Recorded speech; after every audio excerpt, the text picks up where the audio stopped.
Hello dear students, class 10th.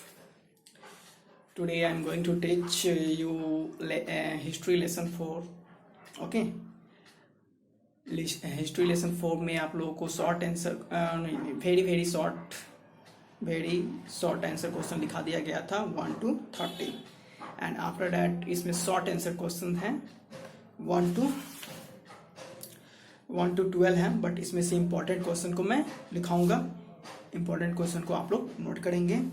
तो let us take first question number first है लघु उत्तरीय प्रश्न का है। ठीक है, लघु उत्तरीय प्रश्न का प्रश्न नंबर 1 है भारत में राष्ट्रवाद उपनिवेशवाद विरोधी आंदोलन से कैसे विकसित हुआ। यानी भारत में राष्ट्रवाद उपनिवेशवाद विरोधी आंदोलन से कैसे विकसित हुआ। क्वेश्चन को मैच कीजिएगा इन योर बुक्स। प्रश्न नोट कर लिए, भारत में राष्ट्रवाद उपनिवेशवाद विरोधी आंदोलन से कैसे विकसित हुआ। आंसर नोट कीजिएगा। भारतीय राष्ट्रवाद का उदय और विकास हिंद चीन के समान औपनिवेशिक शासन की प्रतिक्रिया स्वरूप हुआ। हिंद चीन के समान औपनिवेशिक शासन की प्रतिक्रिया स्वरूप हुआ। 19वीं सदी के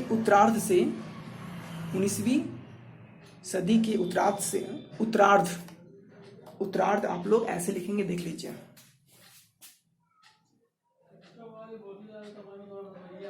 उत्तरार्ध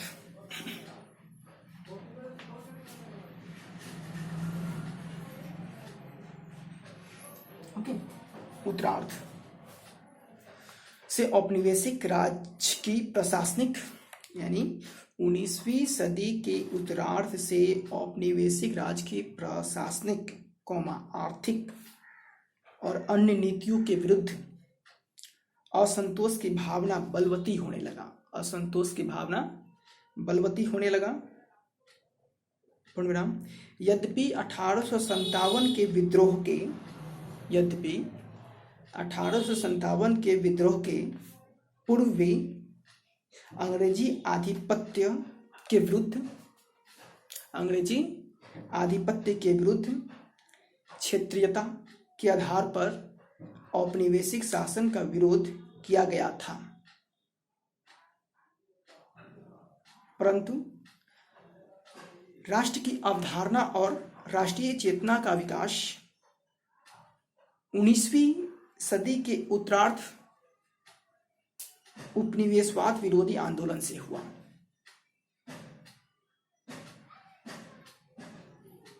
राष्ट्रीय चेतना का विकास 19वीं सदी के उत्तरार्ध उपनिवेशवाद विरोधी आंदोलन से हुआ।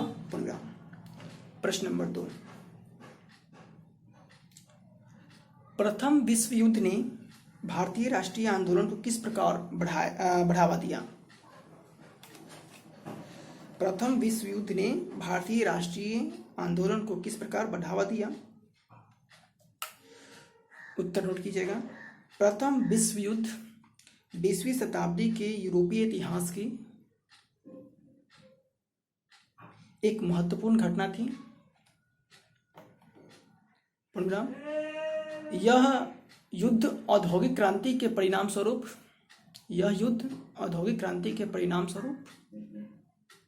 उत्पन्न औपनिवेशिक व्यवस्था बनाए रखने के कारण हुआ। युद्ध आरंभ होने पर अंग्रेजी सरकार ने यह घोषणा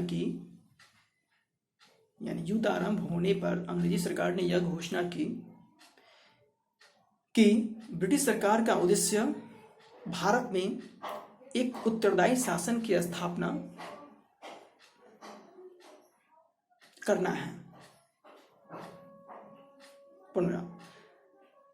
सरकार ने यह भी कहा कि ब्रिटिश सरकार जिन आदर्शों के लिए लड़ रही थी उन्हें युद्ध की समाप्ति के बाद भारत में भी लागू किया जाएगा, परंतु ऐसा नहीं हुआ। प्रथम विश्व युद्ध के प्रभाव के कारण भारत में राष्ट्रीयता की भावना बलवती हुई और स्वतंत्रता आंदोलन तीव्र हो उठा। प्रथम विश्व युद्ध के आर्थिक और राजनीतिक परिणामों ने भारतीय राष्ट्रीय आंदोलन को प्रभावित किया। पूर्णविराम। नेक्स्ट प्रश्न नोट कीजिएगा। प्रश्न नंबर 3 है, भारतीयों ने रॉलेट कानून का विरोध क्यों किया? भारत ने रॉलेट कानून का विरोध क्यों किया? उत्तर नोट कीजिएगा। भारतीय क्रांतिकारियों में उभरती हुई राष्ट्रीयता की भावना को दबाने के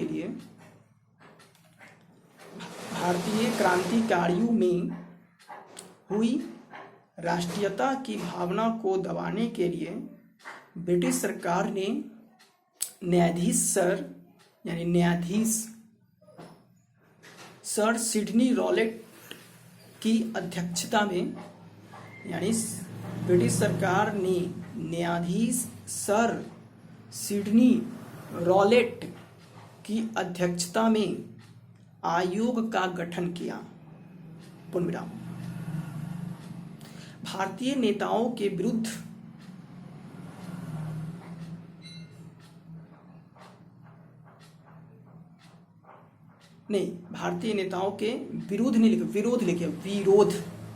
विरोध के बावजूद भी यह विधेयक यानी कानून 8 मार्च 1919 को लागू कर दिया गया। इस कानून का विरोध भारतीयों ने जबरदस्त रूप से किया। इस कानून के अंतर्गत एक विशेष न्यायालय का गठन किया गया, जिसके निर्णय के विरुद्ध कोई अपील नहीं किया जा सकता था। इस कानून के द्वारा सरकार किसी भी व्यक्ति को संदेह के आधार पर गिरफ्तार करने उस पर मुकदमा चला सकती थी। पूर्णविराम। गांधी जी ने इस कानून को अनुचित स्वतंत्रता का हनन करने वाला तथा व्यक्ति के मूल अधिकारों की हत्या करने वाला बताया। यानी गांधी जी ने इस कानून को अनुचित स्वतंत्रता का हनन करने वाला तथा व्यक्ति के मूल अधिकारों की हत्या करने वाला बताया। प्रश्न 3 का उत्तर हो गया। प्रश्न 4 नोट कीजिएगा। प्रश्न 4 को पहले प्रश्न नोट कीजिए। साइमन कमीशन भारत क्यों आया?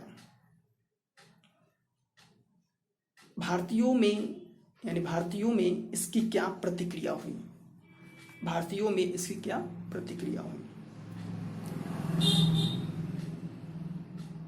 उत्तर नोट कीजिए। 1919 ईस्वी के भारत सरकार अधिनियम द्वारा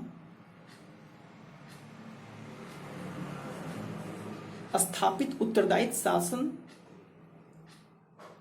की स्थापना में किए गए प्रयासों की समीक्षा करने एवं आवश्यक सुझाव देने के उद्देश्य से ब्रिटिश सरकार ने 1927 में सर जॉन साइमन की अध्यक्षता में साइमन कमीशन का गठन किया। इसके सभी 7 सदस्य अंग्रेज थे। पूर्णविराम। इस कमीशन का उद्देश्य सर्वाधिक सुधार के प्रश्न पर विचार करना था। इस कमीशन में किसी भी भारतीयों को शामिल नहीं किया गया, जिसके कारण भारतीयों में इस कमीशन का तीव्र विरोध हुआ।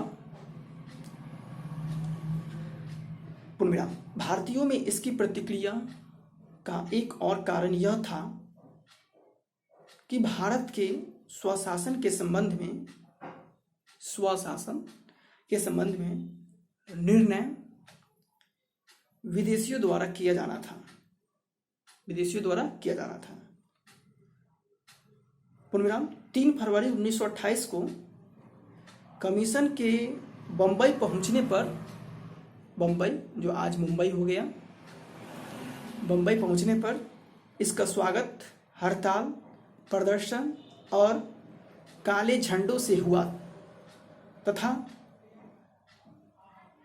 साइमन वापस जाओ के नारों से हुआ। ओके। प्रश्न 5। प्रश्न 5, नमक यात्रा पर एक टिप्पणी लिखें। नमक यात्रा पर एक टिप्पणी लिखें। लिखिएगा नमक यात्रा पर आंसर लिखिए। सविनय अवज्ञा आंदोलन का प्रारंभ, सविनय अवज्ञा आंदोलन का प्रारंभ नमक सत्याग्रह से माना जाता है।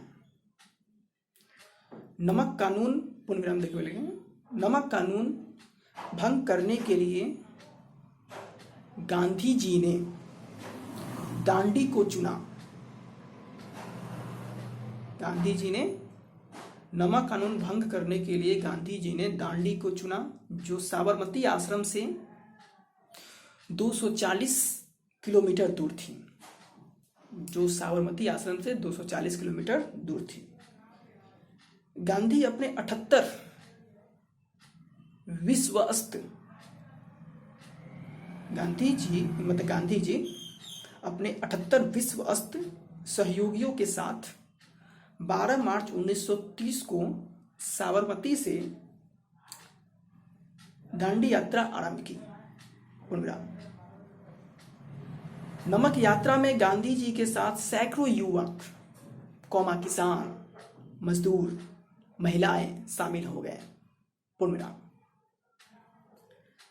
गांधी जी को देखने और उनका भाषण सुनने के लिए हजारों लोग एकत्र होते थे। पूर्णविराम।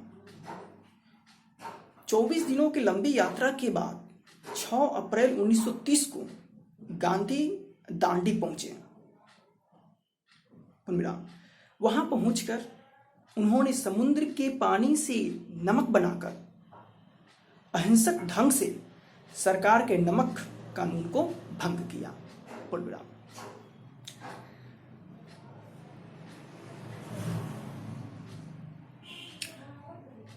तो देखिए आज लघु उत्तरीय का 1 से लेकर 5 तक ही रहने दीजिए, बहुत ये लॉन्ग में जाता है, ठीक है, थोड़ा सा लॉन्ग है, और फिर नेक्स्ट डे इसको नोट कराएंगे। और एक क्वेश्चन आप लोग को देने जा रहे हैं, ठीक है, एक और क्वेश्चन आप लोग को देने जा रहे हैं जो वर्ग करना है, ठीक है। और वर्ग करने के बाद में आपको उस वर्ग को स्क्रीनशॉट लेकर मुझे व्हाट्सएप करेंगे और मैं देखूंगा कि उसमें से किस किस का सही है, ठीक है। तो आप लोग को, जैसे भारत हमारी देश की राजधानी है, ठीक है, भारत हमारी देश की क्या है, राजधानी है। तो देश की राजधानी, सॉरी गलत बोल रहा हूं मैं, भारत कहने का मतलब है भारत की राजधानी, भारत की राजधानी नई दिल्ली है। तो जो मेन सेंटर है भारत का, मतलब मुख्य केंद्र है भारत का नई दिल्ली। तो नई दिल्ली से 29 राज्य नहीं 28 राज्य बोलेंगे, ठीक है। दिल्ली आप सेंटर दीजिएगा, जैसे कि दिल्ली, देखिए बोर्ड में मैं बताता हूं,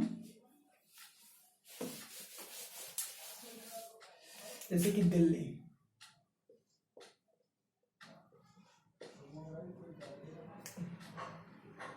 हो गया। तो दिल्ली से यहां लिखिए पटना, दिल्ली से लिखिए पटना, ठीक है। और इसके ब्रैकेट में लिखिए कितना किलोमीटर है ये, जैसे कि 1260 हम लिख देते हैं, मैं लिख देता हूं, बट आप लोग देख लीजिए। तो 1260 किलोमीटर पटना। इसी तरह से अब हम लोग दिल्ली से रांची का लिखेंगे, जो राज्य का राजधानी होगा उसी को लिखेंगे, रांची, ठीक है। तो रांची ब्रैकेट में ले देंगे 1500 50 किलोमीटर। मैं अनुमान लिख रहा हूं, जरूरी नहीं कि एग्जैक्ट होगा, ठीक है। उसके बाद में आपको फिर जम्मू कश्मीर यानी श्रीनगर का लिखिएगा, हाँ ठीक है, उसका लिखिएगा। इसी तरह से स्टेट वाइज आपको करके मुझे व्हाट्सएप करना है आपको, ठीक है। किलोमीटर आपको दिखाना है, एक वर्क करना है, ये आपको इंटरनेट पे ढूंढिएगा। जरूरी नहीं कि मुझे, मैं नहीं कर रहा हूँ कि आपको याद ही होगा, ठीक है। आपको इंटरनेट के माध्यम से ढूंढ करके आपको बनाकर मुझे व्हाट्सएप करना है। Okay okay, good by two all of you, have a good day, stay home, stay safe, study well, okay.